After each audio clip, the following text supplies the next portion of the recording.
അടിസ്ഥാന സൗകര്യ വികസന പ്രവർത്തനങ്ങൾക്ക് യാതൊരു വിധത്തിലും ബാധ്യതയാകാത്ത സംസ്ഥാനമാണ് കേരളമെന്ന് മന്ത്രി K N. Balagopal Kottarakkara fish market നിർമ്മാണ ഉദ്ഘാടനം നിർവഹിക്കുകയായിരുന്നു മന്ത്രി.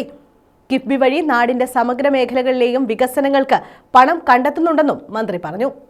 വിവിധങ്ങളായ വികസന പ്രവർത്തനങ്ങളാണ് സംസ്ഥാനത്ത് സർക്കാർ വിഭാവനം ചെയ്യുന്നത്. ഈ പ്രവർത്തനങ്ങൾക്കൊന്നും ഒരു ഘട്ടത്തിലും പണം ഒരു തടസ്സമാകുന്നില്ല എന്ന് ഉറപ്പാക്കുന്നുമുണ്ട്.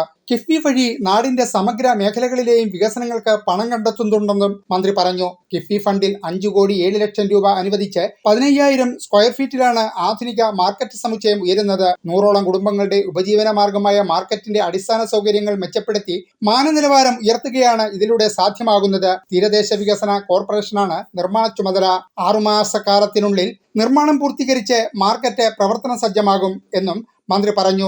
കുറച്ചുനാൾ മുമ്പ് ആരംഭിക്കാൻ കഴിയേണ്ടതായിരുന്നു, പണവും അനുവദിച്ചതാണ്. ഞാനിപ്പോ പിന്നെ നിരന്തരമായി പറഞ്ഞുകൊണ്ടിരുന്നത്, ഒരു വർക്ക് ടെൻഡർ ചെയ്ത് പണി തുടങ്ങിയില്ലേ, ഫണ്ട് ലാപ്സ് ആയാൽ പിന്നെ നിങ്ങൾക്ക് ഫണ്ട് കിട്ടില്ല. ആ ഫണ്ട് പോകും. 5 കോടിയിലധികം രൂപയാണ്.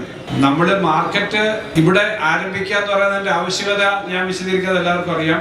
ഈ സ്ഥലത്ത് റിപ്പോർട്ട് വെക്കുമ്പോൾ പറയും 44 സ്റ്റാളുകൾ, അത് മത്സ്യ സ്റ്റാളുകള്, പിന്നെ ഇറച്ചി, അതുപോലെ തന്നെ അങ്ങനെ 15 സ്റ്റാളുകൾ വേറെ. എന്തായാലും 15,000 സ്ക്വയർ ഫീറ്റ് ആണ് ഇവിടെ വരുന്ന ഈ മാർക്കറ്റ് സൗകര്യം. കൊട്ടാരക്കര നഗരസഭാ ചെയർമാൻ SR രമേശ് അധ്യക്ഷനായിരുന്നു.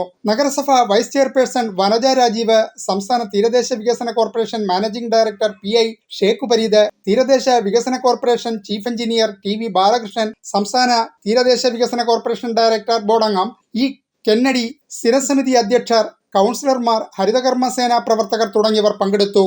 News bureau, Kottarakkara.